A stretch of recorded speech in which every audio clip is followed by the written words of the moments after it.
Quand les nouvelles s'affolent, Métropole fait le point. Le point tous les matins, à 8h, simultanément sur Radio et Télémétropole. Le point est une courtoisie de MSC+, MSC Trading et Maché Titoni.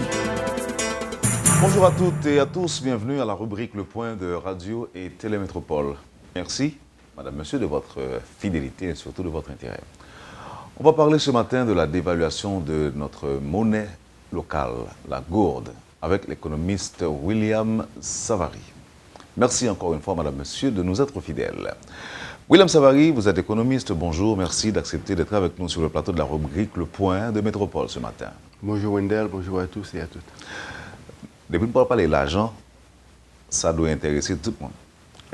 Lorsqu'on a 5 gouttes dans le poche pour qu'on ait quantité bien qu'on est capable d'acheter avec lui. Donc, son émission quand même qui méritait un peu d'attention de la part de nos auditeurs et téléspectateurs. Ah, et je dois te dire que les gens payent beaucoup attention à ce que tu dis. Bon, voilà. En tout cas, et voyons maintenant le dossier de la République dominicaine. Est-ce que ça a un impact sur la dévaluation de la gourde ou encore la fluctuation, je dirais, du dollar? Est-ce que vraiment ça a de l'impact sur la monnaie? Bon, c'est bien de commencer avec une question épineuse parce que la menace, si tu veux, de rapatrier les Dominicains d'origine haïtienne chez nous risque d'aggraver les conditions politiques que nous vivons actuellement en Haïti. Et ceci va additionner d'autres pressions sur la monnaie locale. Et dans tous les pays du monde, lorsqu'il y a lorsque la politique n'est pas stable, lorsqu'il y a des conflits au niveau national, les premières répercussions se font sur la monnaie. Si tu prends l'exemple, par exemple, rapidement, si tu fais une parenthèse sur la Grèce, la situation en Grèce a causé beaucoup de pression sur l'euro et l'euro a perdu beaucoup de valeur depuis, par rapport au dollar, bien sûr, depuis cette situation en Grèce. Maintenant, revenons en Haïti. L'effet de la rapatriation des citoyens. Tu vas avoir des pressions additionnelles sur la gourde et en vertu des pressions additionnelles sur la politique.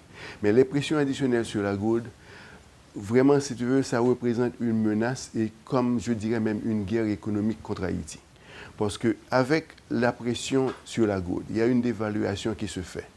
Le taux de cette dévaluation, j'ai bien dit le taux de cette dévaluation, si elle s'accélère, tu seras obligé, au moment de l'importation des produits dominicains, obligé de convertir beaucoup plus de gourde pour te procurer des dollars pour acheter de la Dominicanie.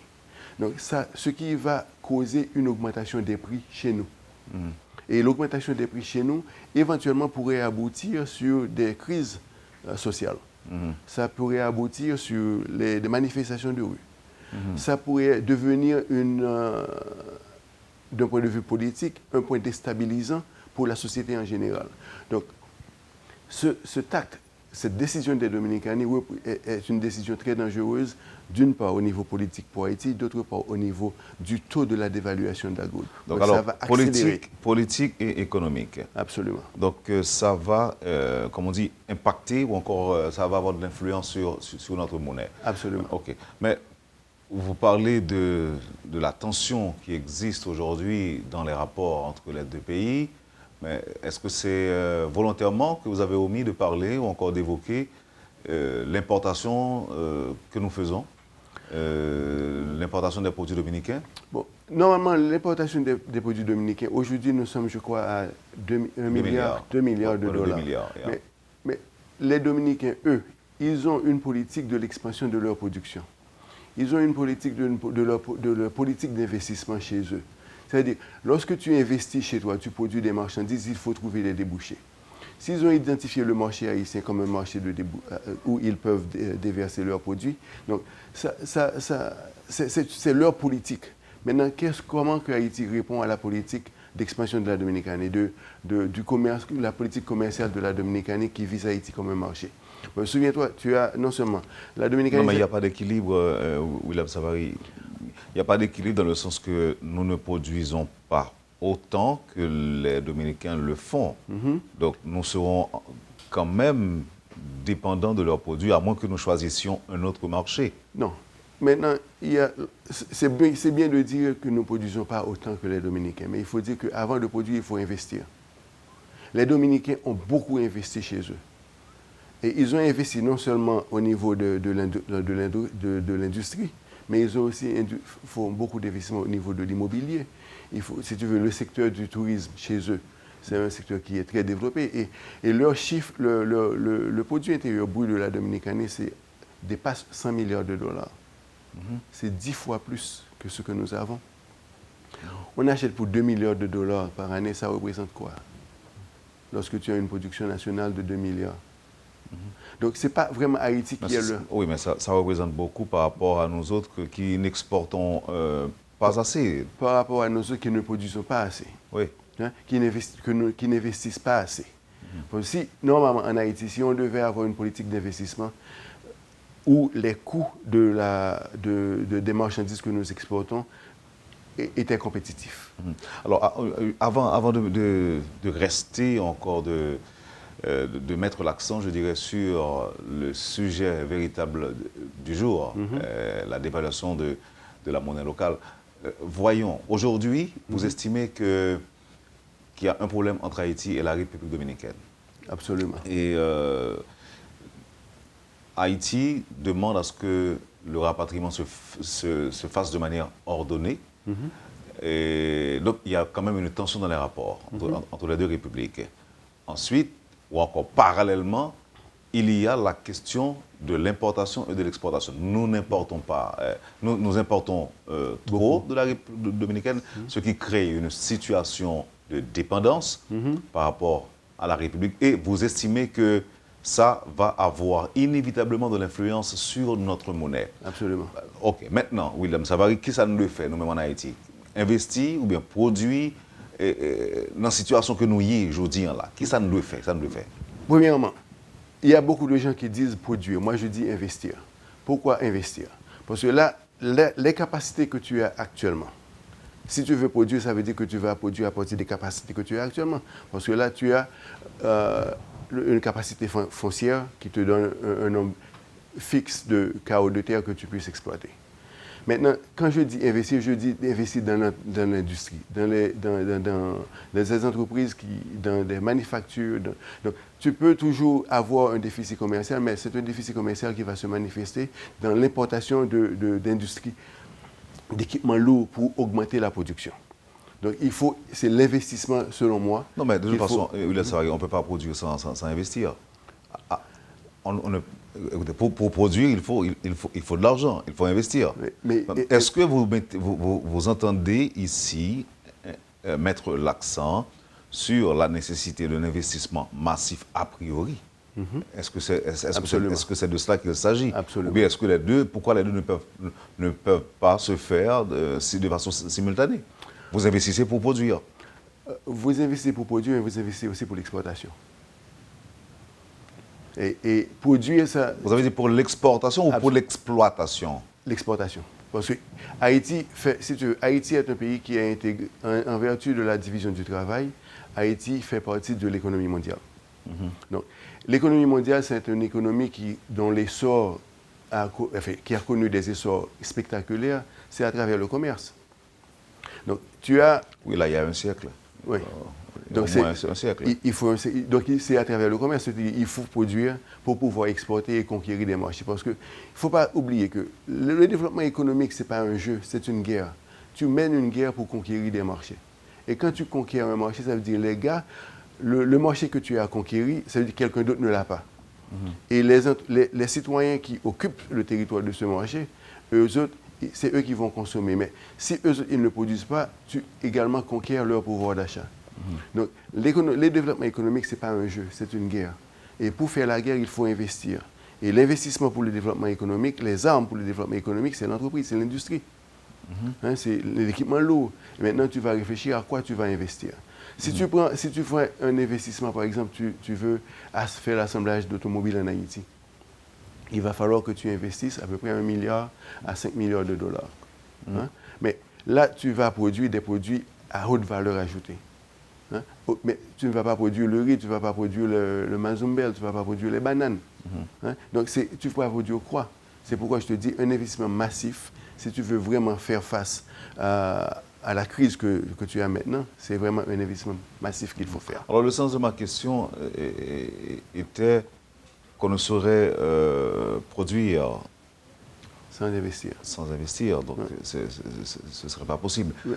De toute façon, aujourd'hui, nous faisons face... Oui. Maintenant, la question, c'est le premier volet de la question, mais le deuxième volet de la question, c'est comment s'en sortir.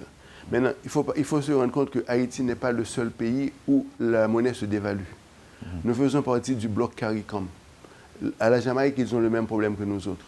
Donc, je pense qu'il est temps peut-être que l'on commence à réfléchir à avoir une monnaie unique pour la zone CARICOM, ou une banque centrale pour la zone CARICOM, où la politique monétaire se détermine au niveau régional.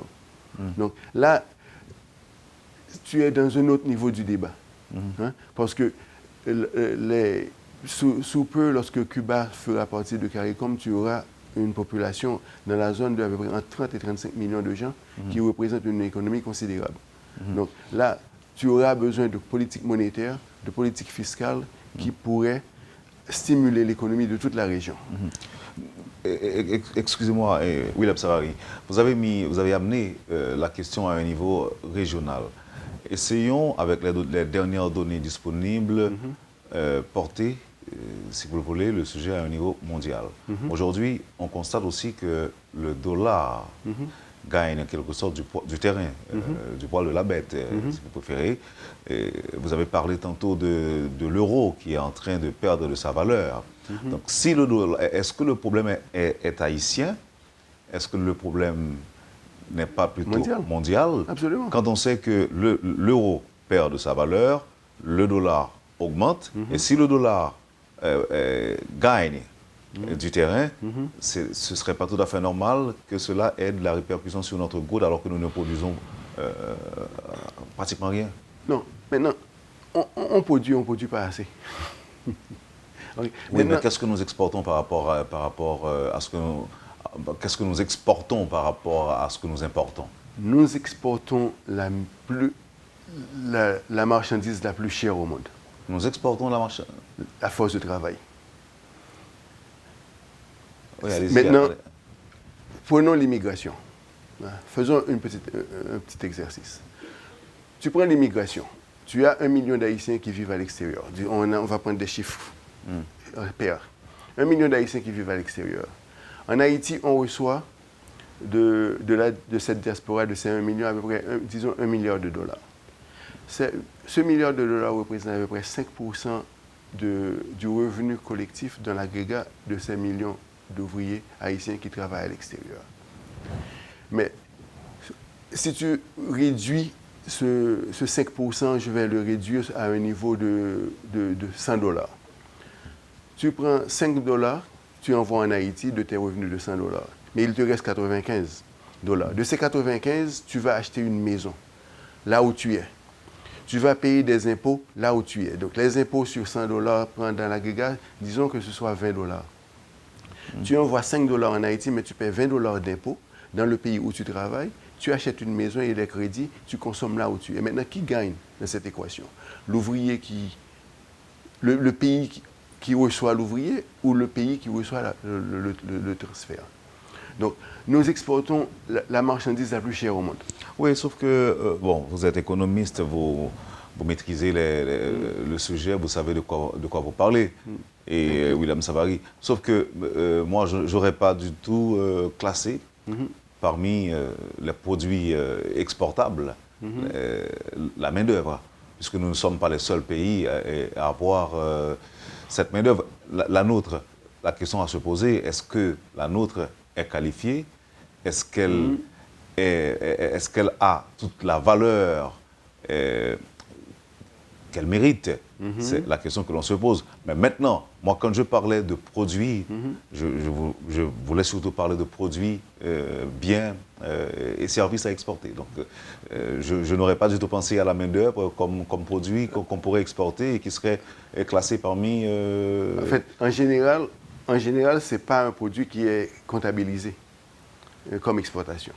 Mais si tu prends que, par exemple, pourquoi on n'est pas riche? Attends, mais écoute, mais tu reçois 5% de ce que les gens produisent. Les pays hôtes sont riches avec l'immigration. En fait, les États-Unis, ils ont ouvert leurs portes à l'immigration. Ce n'est pas par bienveillance, hein. C'est parce que la force de travail qui arrive chez eux, c'est une force de travail qui les aide d'une part à produire davantage, à recevoir la force de travail nécessaire pour faire face à l'investissement qu'ils font. Donc, un pays qui reçoit des immigrés, ce n'est pas un pays perdant. Lorsque je lis dans les journaux que la Dominicaine est venue nous rapatrier les citoyens dominicains d'origine haïtienne, mais c'est eux qui travaillent à l'hôtel, c'est eux qui travaillent dans les champs, c'est eux qui produisent la canne à sucre, c'est eux qui travaillent dans l'agriculture. Mais qu'est-ce qu'ils vont faire lorsque tous ces gars-là quittent? Bon, comme c'est une richesse qu'ils représentent, eh bien, ils viennent ici, ils viennent travailler. Alors... Merci. C'est alors qu'il faut vraiment avoir une politique d'investissement pour recevoir cette force de travail qui a l'expérience, qui a l'expertise, qui a l'habitude de travailler pour les mettre au travail. Thank you. Donc il faut une capacité d'accueil. Une capacité d'accueil, mais une capacité d'investissement pour accueillir ces ouvriers. Parce que lorsque tu prends 200 000 personnes qui arrivent chez toi, hein, et qui peuvent travailler 10 heures par jour, ça te donne 20 millions d'heures de travail par jour. Oui, mais la question d'emploi en Haïti, la question du chômage en Haïti, vous êtes au courant? Absolument. Il y a 70%, selon les statistiques, 65% de chômage. Ceci ne date pas d'aujourd'hui. Vous pensez que d'un revers de main ou encore dans l'espace d'un séillement, on va pouvoir créer des emplois pour accueillir 250 000, 300, 400 000 personnes de la République dominicaine? J'adore cette question. Eh bien, regardez la réponse, vous me le donnerez après la pause. Absolument. Vous suivez, madame, monsieur, la rubrique Le Point de Radio et Télémétropole. William Savary, l'économiste, est notre invité ce matin. Merci de votre intérêt. Ne quittez pas, on vous revient tout de suite après la pause. Le Point est une courtoisie de MSC+, MSC Trading et Machete Tony.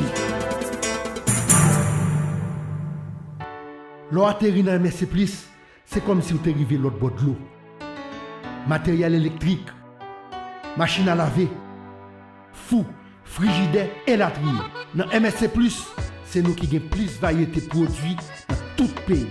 Nous avons exactement ce qu'on a besoin. Plus toujours. Dans MSC+, nous marions variété à qualité. La preuve, nous sommes représentants exclusifs INCO en Haïti. Ils ont un gros produit de qualité supérieure qui a valé terrain dans le monde entier. Nous avons un showroom 30 000 pieds carrés.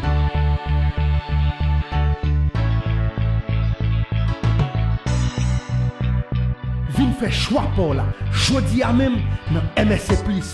Sur route tabac numéro 44. Parce que m'dou, dans MSC+, c'est plus pour moins. Si vous besoin de votre produit première nécessité, dans Machete Tony, n'a besoin à bon prix. Ou même qui veut vendre bon genre produits cosmétiques, Machete Tony, n'a besoin à bon prix. Produits en gros en détail pour mettre la caille, dans Machete Tony, n'a besoin à bon prix. Hey, hey, quand ta boulette là, en gros en détail, Syria, en gros en détail, Etia, en gros en détail, l'huile là, en gros en détail, saumon en gros en détail, sans besoin, en gros en détail, Titoni, en détail, depuis ces produits de qualité, dans Machete Tony, n'a besoin à bon prix. Depuis ces Titoni, produits pas expiré, Machete Tony, n'a besoin tout produit. Wap jwen Machete Tony dans building Fabnac, Boss Station Gonaïve là. Téléphone 813 14 57 à 59. Le Point est une courtoisie de MSC+, MSC Trading et Machete Tony. Merci, madame, monsieur, de votre patience et de votre intérêt. Vous suivez la rubrique Le Point de Radio et Télémétropole. L'économiste William Savary est notre invité ce matin. Avec lui, on parle de la d'évaluation de la gourde par rapport au dollar. Qui côté sa sortie, qui côté la privée. Et avant pause, on a abordé une question avec M. Savary qui croit que malgré qu'il a dit nous avons importé un peu et que nous pas exporté, bon, il est estimé en tant qu'économiste que nous avons exporté une richesse rare, apparemment, à travers le monde, qui c'est La force de travail. la force de travail. Et bon, il y a un peu de monde qui n'est pas d'accord, mais il y a un monde qui n'est pas d'accord. Bon, maintenant, un peu de monde qui n'est pas d'accord, c'est parce que c'est leur définition de la valeur. Parce que vous doit déterminer la valeur comme étant le produit du travail. Il y a des gens qui doivent déterminer la valeur comme étant un prix. Donc la discussion au niveau théorique, si tu veux, économique, va se faire comment on définit sa valeur. Est-ce que la valeur représente la force de travail ou la valeur, et qui est totalement différent de ce qu'on appelle le prix, ou est-ce que la valeur pour toi est égale au prix? Donc la discussion peut se faire au niveau théorique, si tu veux, de l'économie. Donc ça, on ne va pas le faire là maintenant. OK, mais question terrain avant pause là, c'est des questions sous L'intégration intégration des 200 000 personnes potentielles. C'est ça, une fois qu'ils arrivent en Haïti. Bon, moi, ouais, il faut me dire qu'il y a une interaction qui a fait là, même si on pas réalisé ça, entre des gens qui suivent nous, et les gens ne sont pas nécessairement obligés en Haïti. Il y a en Haïti tout, mais il y a qui à l'étranger tout, et qui a vos questions, il y a quelqu'un qui dit est-ce que les gens ne sont pas canaliser cette force de travail, pas canaliser vers le sanitaire ou vers l'agriculture. Bon, maintenant, pour l'agriculture, on a une réserve spéciale parce que depuis 1850, on n'a pas parlé de l'agriculture. Ouais? Parce que depuis où tu as un code rural, où tu as une production agricole, où tu as une réforme agraire de pétition, depuis l'indépendance, on n'a pas parlé de l'agriculture. Il est temps qu'on commence à investir pour embrasser l'industrie. Il est temps. Parce que l'agriculture, c'est bon, mais son petit pays, il y a 27 000 km², alors tu as 28 000 km². Avec l'occupation américaine, il y a 1000 km² que généraux américains qui étaient occupés à Haïti et Dominicaine à la même époque, ils ont cédé par les Dominicains. Donc nous venons réduire à 27 000 km². Dans 27 000 km², à peine sur 80 000 carotères qui irrigables. Donc, lorsqu'on parle d'agriculture, il faut comprendre ce qu'on dit, parce que vous avez la Louisiane, qui est 10 fois plus grande que Haïti. Ils ne peuvent pas cibler l'agriculture. Des pays où il y a vraiment des terres agricoles, où ils peuvent produire de l'agriculture, ils peuvent cibler l'agriculture, ils peuvent cibler. Parce que le fait de cibler l'entreprise, tu es capable de créer beaucoup plus de valeur. Et le point dans le développement, c'est quelle est la quantité de valeur que tu es capable de produire. Alors là encore, William Savary, bon, là, si je ne comprends pas, vous me comprendre. Ou pas d'accord que nous avons dit qu'on investit dans l'agriculture, on produit dans l'agriculture pour nous exporter, mais aussi dit tout à l'heure que nous avons exporté une richesse qui c'est la force de travail. Donc, si tu as pour choisir, ça va choisir là. Vous voyez mon travail à l'étranger? Non, investir dans l'industrie. Bon, allons prendre un exemple. Non. On essaie de faire me comprendre. Parce que si que ces gens là pas de travail en Haïti, le taux de chômage est assez élevé. Non, parce qu'il n'y a pas d'investissement. Le taux de chômage est assez élevé. Parce qu'il n'y a pas d'investissement. À ce niveau-là, nous sommes d'accord. Okay. On est d'accord. Okay. Mais maintenant, on dit que c'est ça qu'on a exporté. On exporte la force de travail on devait investir en Haïti pour engager la force de travail qu'on exporte. Donc, fais-le-rité. Investir, fais-le-rité. Produire la valeur localement. Pourquoi ça faut la produire aux États-Unis? Il enrichit les États-Unis. On va dire ça tout à l'heure, non? Ah oui, c'est ça me dit. Oui. Moi, je dis que là, on est, par exemple, ou dans la diaspora, vous voyez 5% de salaire en Haïti. Mais 95% est de l'autre bord. Mais 95%, on pour payer l'État américain $30 taxe. Okay? Mais qui bénéficie de cette taxe? Le gouvernement américain. Maintenant, il faut acheter ton caille. Ah ben, pour son l'autre gens pour te dire, William Savary, le auditeur, le téléspectateur, ça comprend bien. Il n'est pas préférable pour te dire que nous investi pour capable de créer travail. Merci, bon, pas de problème. J'accepte. Ou d'accord pour ça? J'accepte. Donc, si nous créons travail, si nous créer travail, après plus pour travail. Absolument. Et le ça, qui rapport par le gain entre travail qu'on crée sous dollar. Maintenant, tu crées beaucoup de valeur. Tu es capable de consommer local, tu es capable de produire pour l'exportation, tu es capable de faire l'épargne en monnaie forte, parce que souviens-toi, lorsque tu fais l'épargne, et en pile le monde en Haïti pas fait épargne en goud, il fait en dollars. Et cette épargne n'est pas... Et plus que tu fais, plus l'épargne est élevée, le taux de l'épargne est élevé, plus que tu as besoin de dollars, et en pile le monde n'a pas qu'un épargne en Haïti. En fait, tu as beaucoup de plans de pension dans ce pays que l'argent pension pas en good, $100. Donc, tu as une... Est-ce que c'est un mauvais calcul? Lequel? Bon, fait épargne en dollars. Attends, si tu parles de si tu pars de la position qu'il faut investir dans le pays pour créer des emplois, pour arrêter le taux d'évaluation de la monnaie locale, c'est un mauvais calcul. Mais si tu veux chacun pour soi, Dieu pour tous, pour protéger le pouvoir d'achat ou convertir en dollars pour le goût de la montée 40 gouttes, soit de passer de 40 gouttes à 60 gouttes, ou qu'à venir acheter un bon machin en Haïti, c'est autre chose. Parce que là, on parle de l'intérêt général. On ne parle pas de l'intérêt du particulier. Ok, l'intérêt général, c'est quoi? L'intérêt général, investir chez nous, créer les emplois chez nous, créer la valeur chez nous, consommer local et exporter, conquérir des marchés. Voilà l'intérêt local. Et on a besoin de politiques qui peuvent articuler ça. À supposer que je dis, on en parle avec moi là. Pas oublier que nous avons une question d'intégration des 200 000. Oui, pas de problème. À supposer que je dis, on va parler là, il y a des décideurs qui ont une main notée pour nous commencer à faire sortir là. Il y a des gens qui disent décideurs, c'est capable des investisseurs aussi, et qui mettent en tête ensemble avec des autorités gouvernementales, par exemple. Nous t'apprenons combien de temps là pour nous être capable de faire face à $? Là, Ça va dépendre de ce que tu choisis comme investissement. Maintenant, je vais prendre un exemple. Ouais, parce que moi, j'adore les exemples. On a Hope comme accord avec les États-Unis où on peut envoyer nos produits chez eux avec des exemptions fiscales. Ouais. Mais le textile que tu apportes en Haïti est importé. Il divine tout couper et puis au coup de livre, vous voyez le bail. Mais imagine un moment. La production du coton prend une année. OK? Maintenant, et le coton en Haïti, on en produisait. Maintenant, imagine un moment que tu fais une intégration verticale où le coton est produit localement, les tissus sont manufacturés localement et sont fournis et sont découpés localement, soumis aux manufacturiers si tu veux, aux assembleurs qui assemblent et pour l'exportation. C'est l'autre modèle économique qu'on gagne. Et le coton, c'est une année. Donc, ça veut dire 18 mois, tu as une production verticale intégrée. Ça, c'est un exemple. Okay? Tu prends le sucre. Le sucre, la production du sucre en Haïti, nous importons 135 millions de dollars de sucre par année.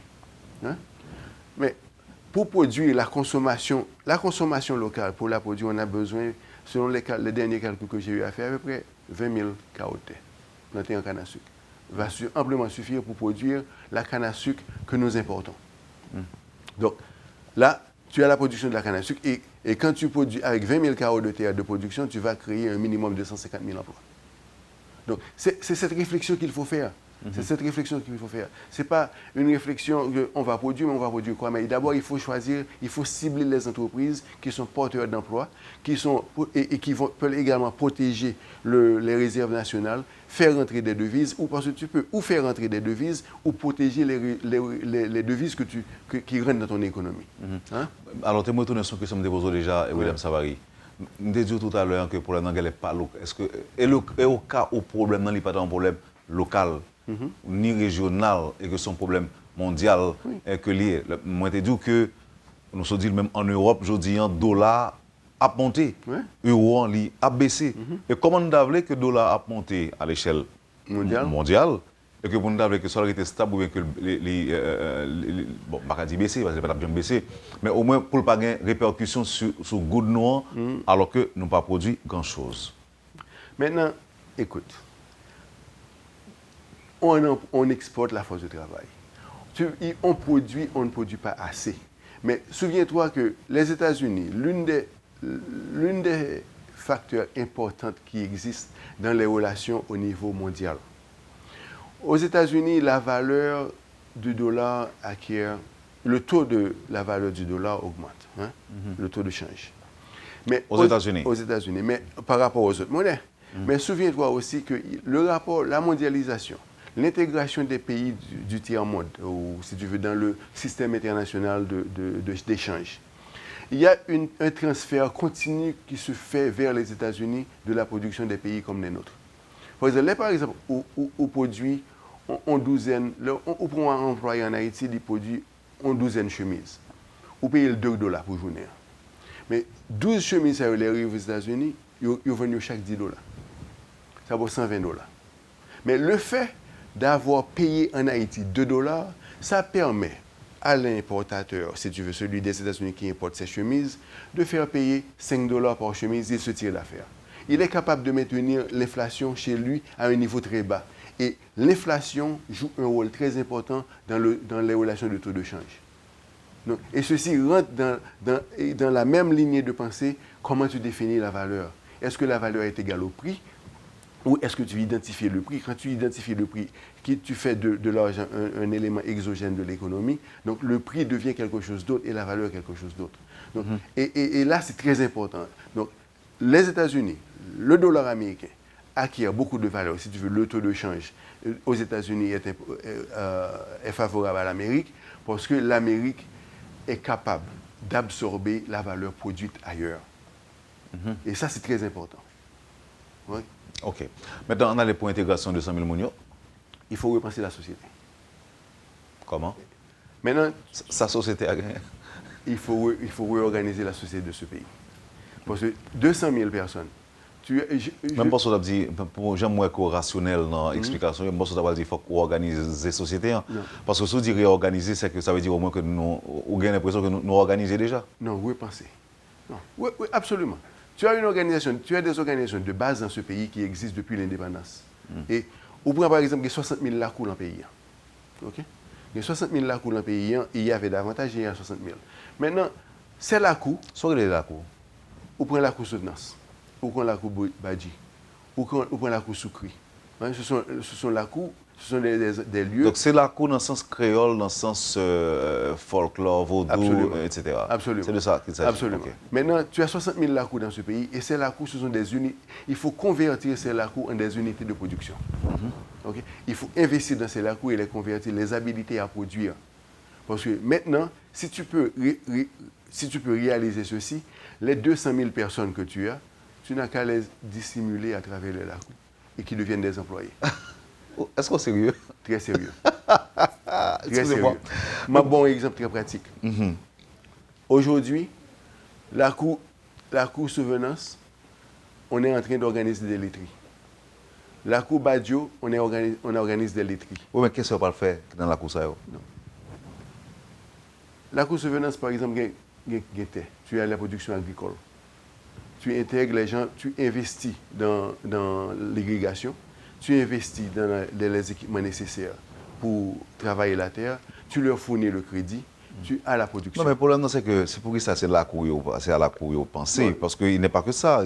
Non. Ceux qui ont 60 000. Un bon exemple. Tu as 60 000. Sur 28-29 000 km², à la grande paquet, c'est pas obligé dans la cour que le travail. Non, c'est pas dans la cour de travail. Est-ce que c'est parce que c'est des entités qui sont déjà organisées? Des entités qui sont déjà organisées, qui ont une structure hiérarchique où le travail se fait déjà. Quel genre de travail? L'agriculture. Comment tu Non, mais la penses? couille en général, c'est pas agriculture, c'est pas faire agriculture après la dernière, c'est 4 cap battre, c'est traitement qui a fait, c'est magie c'est pas ça? Non. Ah ben, allez, dis-moi. Non. Il faudrait aller visiter la cour Badio, là où on est en train d'installer une laiterie. Il faut aller visiter la cour Souvenance, où on est en train d'organiser l'irrigation des terres de la cour Souvenance. Parce que actuellement, au moment où l'on se parle, il y a 35 pompes à eau dissimulées à travers l'Artibonite. OK, côté où il y a près de 2000 carottes qui secs. Et ces carottes de terre, tous appartiennent à des lacous. Ou pas gagner, ou gagner 35 pompes, il y a 5 cap de travail. 35 cap de travail. Et pour que ça pompe en panne, pour un petit panne gasket, un petit panne tune-up, panne l'huile, OK, que vous pas gagner. C'est pas normal. OK? Il faut repenser l'organisation de la société. Mais là, nous ne prend pas quel temps. Parce que Mounio qui suppose. Non, une année. Oui, mais entre-temps, Mounio, c'est dans quelques jours, là, il y a pas non. Mais il y a pas de baoul. Dans quelques jours, il faut éviter d'être des pompiers. OK? Le problème de la Dominicanie, dans quelques jours, vous voyez combien de temps à parler. Hein? Bon, ça c'est nous-mêmes. Oui, c'est nous-mêmes haïtiens qui va organiser, qui va prendre les choses. Mais c'est pourquoi je te dis, il faut repenser, il faut réorganiser la société. Il faut trouver les structures qui existent, qui peuvent les absorber. Okay? Parce que maintenant, tu prends les églises dans ce pays. Okay? Les églises en eux-mêmes constituent des unités économique où il y a beaucoup d'épargne qui se fait à l'intérieur des églises. Ok? Quel investissement qu'ils font avec? Okay? Donc, c'est même pas la peine de même. L'État a un rôle à jouer, mais le secteur privé est pour beaucoup responsable aussi. Okay? La majeure partie des investissements qui se font dans ce pays sortent du budget de l'État, mais en pile des fois, est-ce que ce sont des investissements rentables? Parce que, par exemple, on prend l'argent Petro-Caribé, on fait petit moment chéri avec lui. C'est un programme social. Mais quels sont les rendements? Hein? Il faut penser à des investissements où il y a des rendements, où il y a la production de la valeur. Alors, moi, je pense que, parce que quand même, on gagne 10 à 12 millions de monde pour nourrir. Et pourquoi force de travail, ça, que n'a pas Léa, et qui va venir augmenter, et qui peut être risqué à flâner dans la nature, je pense d'abord dire qu'il est préférable que nous canaliser vers la terre, vers l'agriculture. Il faut... Non. Tu n'as pas gagné assez de terre pour tout le monde, pour produire. Parce que tu mais sais, ça ne gagne pas... Sous-contracteur. Non, mais écoutez... Non, attends, d'accord, allez-y. Ou prend un moun avec contracteur. Il a labouré plus terre que 1000 moun. On gagne mon tracteur. Maintenant, qu'est-ce que tu vas faire des autres 999? Il te faut investir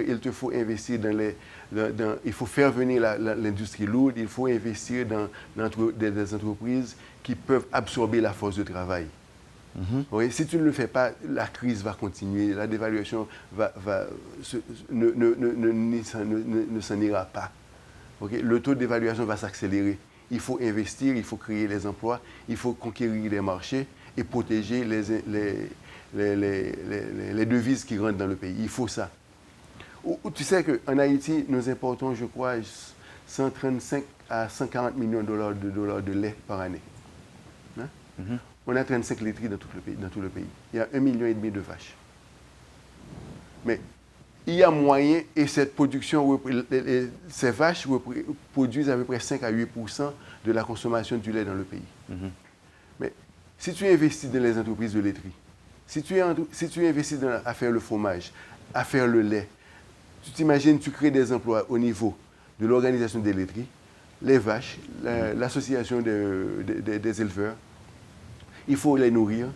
Donc tu crées une chaîne, il faut créer des chaînes d'emploi, des chaînes de valeur, c'est ce qu'il faut créer. L'agriculture, les terres, ça ne suffit pas. D'ailleurs, tu as un problème. La majeure partie du foncier dans ce pays appartient au secteur privé. Hein? On fait un petit calcul rapide avec vous. Tu sais, nous sommes 10 millions. Hein? Ou sous 27 000 km². Ça vaut à peu près 200 mètres carrés par haïtien. Chaque fois on a 1000 carottes, okay, il y a 5 haïtiens par terre. Comment tu vas produire l'agriculture? Il faut une structure pour faire entrer les entreprises, les équipements nécessaires pour exploiter la terre de façon industrielle. Alors, vous parlez d'industrialisation, pas vrai? Absolument. Industrialisation impliquée mécanique, tout? Absolument. Ça veut dire que élimination de la main-d'œuvre? Non. Aussi? Pas nécessairement. Aussi? Non. Oui? Non, ça te donne le développement de nouveaux moyens de travailler. Nouveaux skills. Comment tu dis skill en français? Savoir-faire. Hein?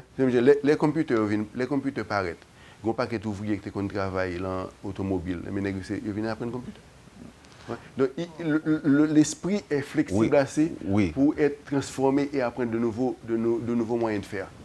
OK. Mais si on a parlé de main-d'œuvre humaine, et puis on a parlé tout de industrialisation, ça sous-entend tout, William Savary, que travail 10 personnes t'a fait, machine qu'a fait rapidement. Absolument. Donc, mais par voie de déduction, ça veut dire que on n'a pas besoin autant de monde, on peut remplacer cette force de travail par les machines. Non, ça dépend de quelle industrie. Tu as 4 millions. Écoute-moi, tu as 4 millions. On n'a pas parlé de Haïti. Non. Pas rien du tout, je veux dire. Attends-moi. Okay. Tu as 4 millions. La force de travail en Haïti, c'est 4 millions de personnes. OK? À peu près. Give and take 50 000. OK? Ou 500 000. Disons, allons nous statuer sur 404 millions. Le produit, il y a actuellement 70% de chômage dans le pays. Donc, disons 60% de chômage dans le pays. Ça te donne 6 fois 4, 24, 2 400 000 personnes qui ne travaillent pas. OK? Il te faut trouver des entreprises capables d'absorber 50 à 60%. Parce que tu ne vas pas avoir le full employment, un emploi où tous les employés, tous les ouvriers seront employés. Mais tu peux réduire le taux de chômage. Tu peux augmenter la production nationale. Hein? Donc il ne faut pas confondre la réduction et l'amélioration d'un État actuel à l'élimination de l'État comme tu l'as. C'est comme les politiciens, j'adore écouter les politiciens en Haïti qui le disent, ils viennent changer. Moi, je n'y crois pas. Si tu me donnes un politicien qui me dit la performance que nous avons eue à date de nos politiciens a été subpar, a été en dessous de la moyenne. Moi, ce que je veux vous faire, ce que je promets, c'est augmenter la performance de mon administration. Ça, je le prendrai au sérieux. Mais parce que la situation actuelle, telle que nous l'avons, il n'y a aucun politicien qui peut changer ce pays en une année. Nous parlons finir avec l'interview de William Savary, mais avant que moi mando pour nous dire à auditeurs et téléspectateurs qui ça qui est essentiel pour être retenu dans tout ça nous dit aujourd'hui là, permettre que me dire que pour nous aller à Washington dans un instant parce que y a un petit problème dans Washington matin là, il y a quelques tirés qui a fait quelque part, un petit problème n'a tourné avant avec quelques précisions dans un instant. Alors, qu'est-ce que auditeurs et téléspectateurs doivent retenir dans l'émission ça? Investi. Vous devez retenir que si vous voulez good là, apprécier, faut qu'il investisse. Qu'est-ce pour investir? Gouvernement ou bien secteur privé ou même moi-même? Non, les deux. Parce que tu as des institutions dans le pays, par exemple, tu as la Banque centrale qui est responsable de la politique monétaire dans ce pays et de la gestion du taux d'inflation. Donc c'est investi? Oui, investi. Ensuite, il ne faut pas oublier... Nous avons besoin de penser exporter, donc produire. Non, investir pour exporter. Et aussi, il ne faut pas oublier les ressources naturelles qu'il faut exploiter. Donc, tu as une série... Tel que? Tu as l'or. L'or est là. Dans le nord. Si tu veux, je t'amène. Bon, sujet ça, je vais retourner sur lui parce que je me fais une promesse déjà qui t'a mené mal au l'eau, je ne suis pas capable de faire parole là. Monte organisé. Ou là déjà ou même? Oui. Oui. En quantité? Écoute, tu ne vas pas voir l'or en quantité, mais tu vas trouver des indices. Des indices. Okay? Intéressant. Écoute, pour exploiter l'or de ce pays, il faut un investissement de 35 millions de dollars. Ou si tu veux, tu peux commencer au salaire artisanal comme ils font au Burkina Faso. 500 000 dollars. Donc si il y a l'or, il y a pétrole tout vraiment? Bon, je ne sais pas pour pétrole là, je ne pour l'or. Ça, on connaît sous l'or, William Savary. Ils font leur démission sur lui.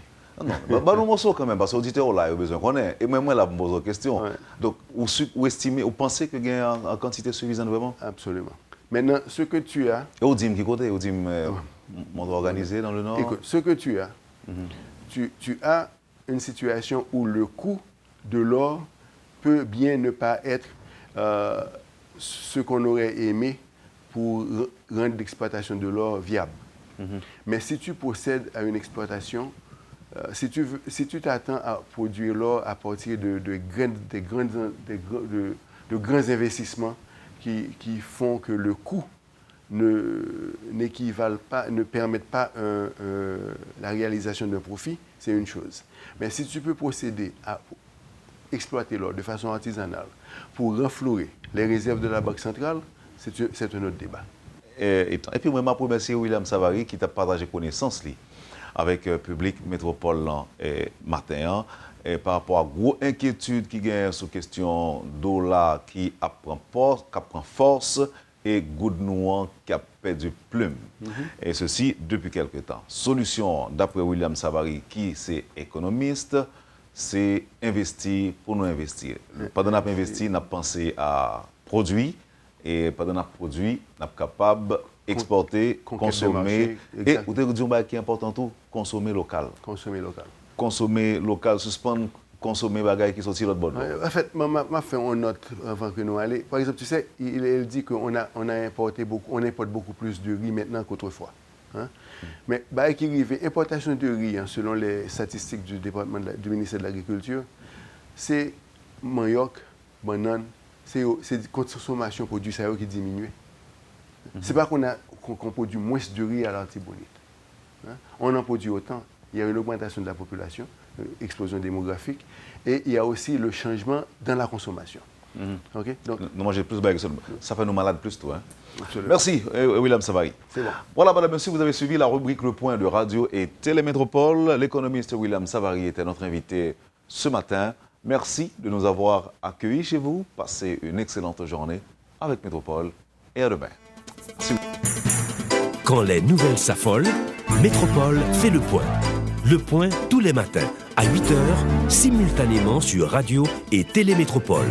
Le point est une courtoisie de MSC+, MSC Trading et Machetti Tony.